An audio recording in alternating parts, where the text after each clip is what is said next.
being successful in anything is really not easy. There are generally no shortcuts, and it often takes a huge amount of time.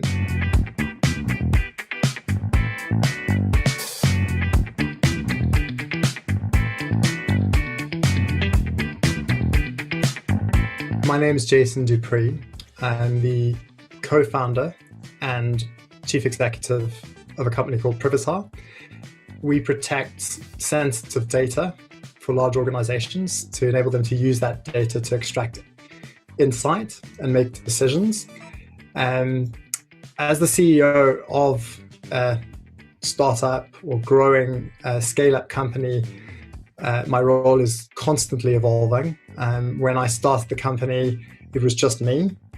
So those initial responsibilities were setting up the company and trying to figure out what to do next. And then you grow the team, and it's 2 or 3 of you, and it's 5, and it's 20, and at every milestone, there's a different set of challenges and responsibilities.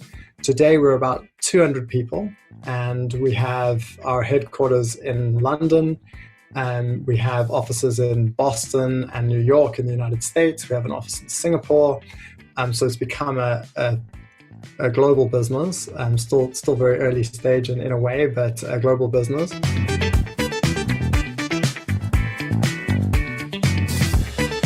I guess I would characterize my responsibilities as responsible for the strategy of the business. So setting a course for the business, steering the ship, making course corrections as required.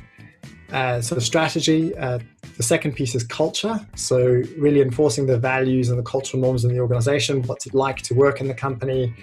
How do we behave? How do we operate in the world? And that is super important. It has to come from the very top in an organization. And then the last thing that I sort of take as a singular responsibility is fundraising. In a relatively early stage growth startup, fundraising definitely resides with the founder and the CEO. So these are the 3 things that are really not possible to delegate away or to assign to others, and are my primary focus in the role today. What we're looking to do in the world is enable organizations, companies to use data, and in essence, using data is beneficial to society. It's beneficial to individuals. It's beneficial to companies. And I probably best illustrated with an example, but we do a lot of work in the healthcare and life sciences sector. So imagine your personal health information, and imagine being able to collect all the personal health information of the population or a subsection of the population, and then use that data to improve the way we treat disease, and perhaps find better cancer treatments, or find a better way to respond to the current pandemic and COVID-19 response.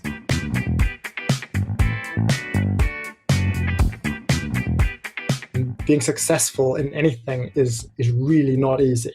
There are generally no shortcuts, and it often takes a huge amount of time. And often we see the massive successes in the media and the press, whether it's, Uber or Google or Facebook, and you don't realize that actually before those projects entered the limelight, before they became public knowledge, there was often a founder or an early team that spent many, many years working hard, grafting to get that endeavor, that program, to a point where it really scales and takes off. So I think, don't be scared of hard work. It's going to feel really tough. It's going to be really difficult. So there's no substitute for that. And then, the second thing is sometimes you just got to get started. You can have this incredible vision and an idea of how you want to change the world. But at some point, you just have to take that first step.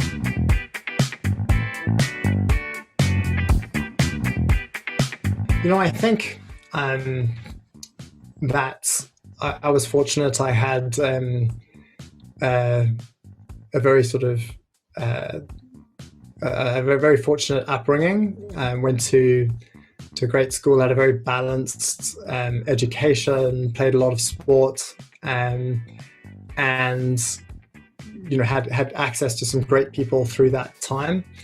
And I went to university after high school, and that was a challenging time. I'd come out of the school environment, which was very well curated, to university, which was really not. It was freedom at last in a way, and had some personal stuff going on. My parents had just got divorced and so on, and so really kind of muscled through the university years.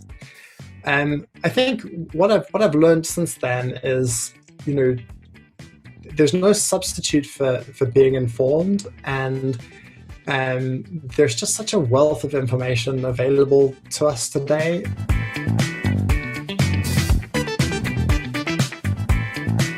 I think the mentor is a really important, can be a really important influence in one's career, right from the very early years. In a way, I think the perfect mentor is someone that is independent. So it's not somebody that has a vested interest in what you're doing, other than in your own personal interests. So the best mentor is most often not your boss or an investor in your company. It's just someone that cares about you and your progression.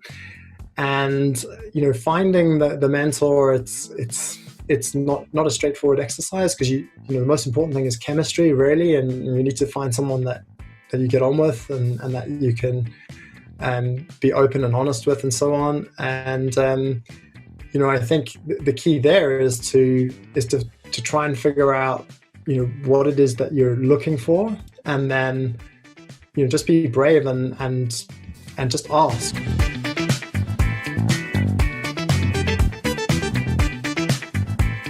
I would certainly encourage young people to read and to draw inspiration from real people who they respect.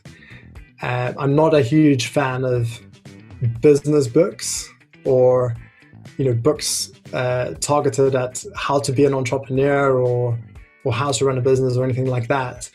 But drawing from aspects of life, real stories about real people, I think can be really interesting and really inspiring and really relevant. And the interesting thing is, when you unwrap these success stories, you also realize that every one of these people, how normal they are and were, and had to deal with so many of the challenges that we're all dealing with every day, and the setbacks and the no's and all those all that friction. And by reading those real stories, I find that you can really draw confidence and inspiration in a very powerful way.